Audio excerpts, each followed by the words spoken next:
کل کے رضا ہے خنجرے خونخوار بر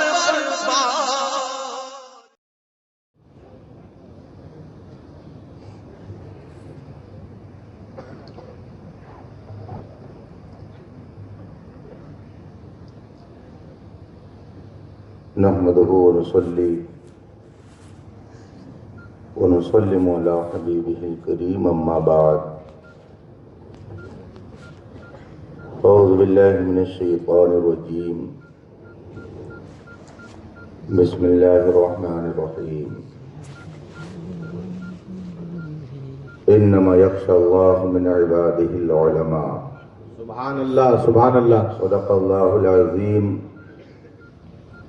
وصدق رسوله النبي الأمين الكريم ونحن على ذلك لمن الشاهدين والشاكرين والحمد لله رب العالمين. اسٹیج پر جلوہ فرما علماء اعظام، بالخصوص شہزادہ حضور صدر الشریعہ ممتاز الفقہاء سلطان المناظرین آقائے نعمت حضور محدث کبیر دامت برکاتہم العالیہ، شہزادہ حضور صدر الشریعہ عزت مآب نازش اہل سنت حضرت علامہ مولانا الشاہ مفتی بہاء المصطفیٰ صاحب قبلہ شیخ الحدیث جامعۃ الرضا بریلی شریف، سبحان اللہ سبحان اللہ صاحب سجادہ گرامی مرتبت حضرت علامہ مولانا الحاج الشاہ انوار احمد امجدی دامہ ظلہ العالی، عزیز طلبہ حاضرین محفل، السلام علیکم ورحمۃ اللہ تعالی وبرکاتہ. وعلیکم السلام ورحمۃ اللہ وبرکاتہ. یہ ہماری اور آپ کی سعادت مندی ہے کہ آج عالم اسلام کی اس عظیم شخصیت کی بارگاہ میں خراج عقیدت پیش کرنے کے لیے حاضر ہوئے ہیں، جس نے ایک چھوٹی سی آبادی کو اپنے کردار و عمل کے ذریعہ پوری دنیا میں شہرت کا مقام عطا کر دیا. بے شک سبحان اللہ سبحان اللہ. نماز عشاء کے بعد سے آپ سبھی حضرات نعت و منقبت کے اشعار اور عمدہ خطابات کے ذریعہ اپنے دل کی دنیا کو آباد کر رہے ہیں. بے شک سبحان اللہ سبحان اللہ. اور ابھی ہم سب حضور محدث کبیر دعوت برکاتہم العالیہ کے کلمات نصیحت سے محظوظ ہونے والے ہیں. مجھ سے پیشتر ابھی آپ نے کرم گستر حضرت مولانا مفتی ابو طالب صاحب فیضی کا خطاب سنا، جس میں نصیحت بھی تھی، عمل کی ترغیب بھی تھی اور مستقبل میں ترقی کے لیے کچھ پوائنٹ اور نقطے بھی تھے. استاذ کی شفقتوں کا تذکرہ بھی تھا، شاگرد کے اوپر استاذ کے فیضان کا ذکر بھی تھا. رب کائنات ہمیں اپنے بزرگوں کے فیض و برکات سے مالا مال فرمائے. آمین. میں اس قابل نہیں کہ اس عظیم الشان اجلاس میں اور وہ بھی دنیا اسلام کی ایسی نادر و نایاب شخصیت کی موجودگی میں کچھ عرض کرنے کی جسارت کروں۔ بہت سارے لوگوں کو میں نے دیکھا ہے کہ وہ دل میں تمنا رکھتے ہیں کاش ہم حضور محدث کبیر سے شرف ہم کلامی حاصل کر لیں، تھوڑی دیر ان سے ہمیں گفتگو کا موقع مل جائے، لیکن جب سامنے پہنچتے ہیں تو ان کے جسم میں کپ کپی طاری ہو جاتی ہے، خوف کے مارے ان کی زبان سے صحیح جملے نہیں نکلتے ہیں۔ ایسی نادر و نایاب اور فخر زمانہ شخصیت کی موجودگی میں ہم جیسے بے علموں کے لیے یہ زیب نہیں دیتا کہ آپ کا قیمتی وقت اور رات کی ایسے وقت میں لیا جائے، لیکن حضور محدث کبیر کے دامن سے مچلتے مچلتے یہ فقیر ان کے قدموں میں گرتے گرتے ایسا اٹھ گیا ہے کہ ہر جگہ یہ کہتا ہے، جب تک بکے نہ تھے تو کوئی پوچھتا نہ تھا، تم نے ہمیں خرید کے انمول کر دیا۔ یہ انہی کا فیضان ہے کہ ان کے سامنے کچھ آپ کی بارگاہ میں پیش کرنے کی میں جرات کر لے رہا ہوں۔ تقریریں ہو چکی ہیں اور ابھی صاحب سجادہ کا بھی کچھ بیان انشاءاللہ ہم اور آپ سنیں گے، اور حضور محدث کبیر دامت برکاتہ العالیہ کی نصیحت بھی ہمیں اپنے دامن میں سمیٹنی ہے۔ دو چند منٹ کے لیے میں حکم کے مطابق حاضر ہوں۔ آئیے مصطفیٰ جان رحمت سرور کائنات فخر موجودات صلی اللہ علیہ وآلہ وسلم کی بارگاہ ناز میں درود و سلام کا نذران عقیدت پیش کریں اور پڑھیں۔ اللہم صلی علی سیدنا و مولانا محمد معدن الجود والکرم و آلہ کرام اجمعین۔ رب کائنات کا بے پناہ کرم اور اس کا شکر و احسان ہے کہ اس نے ہمیں انسان بنایا، اور پھر کرم بالائے کرم ہے کہ اس نے ہمیں صاحب ایمان بنایا۔ سبحان اللہ، سبحان اللہ۔ ایمان دنیا کی سب سے عظیم نعمت ہے، اور جس کے پاس یہ نعمت نہیں ہے جل رہا ہے، بھن رہا ہے، کڑ رہا ہے۔ حضور فقی ملت علیہ رحمت و رضوان نے وصال سے کل 15 دن پہلے جمعہ کا دن تھا اور میں حاضر خدمت تھا، اس وقت آپ نے فرمایا، اتفاق سے حضرت علامہ مولانا کمال اختر صاحب قبلہ شیخ الحدیث انوار الحق چرہ محمد پور جو ابھی تشریف لا کر جا چکے ہیں، انہوں نے مجھ سے ایک موقع پر فرمایا کہ میرا دل حضور فقیہ ملت کی طرف بہت کھینچا جا رہا ہے، میں چاہتا ہوں کہ کچھ ان سے فیضان حاصل کر لوں۔ میں نے عرض کی کس طور پر؟ کہا کچھ نہیں تو کم از کم بخاری شریف کی پہلی حدیث ہم لوگ حضرت سے پڑھ لیں تاکہ شرف تلمذ حاصل ہو جائے۔ بے شک، سبحان اللہ۔ یہ حضرت کے وصال سے تقریباً 1 مہینہ پہلے کی بات ہے۔ میں نے حضور فقیہ ملت علیہ رحمت و رضوان کی بارگاہ میں بذریعہ فون حضرت علامہ کمال اختر صاحب کی تمنا کو پیش کیا۔ حضرت نے فرمایا وہ بھی مدرس ہیں اور آپ بھی مدرس ہیں، چھٹی کے دن آئیں تاکہ آپ لوگوں کا نقصان نہ ہو، اس لیے ہم لوگوں نے جمعہ کا دن منتخب کیا۔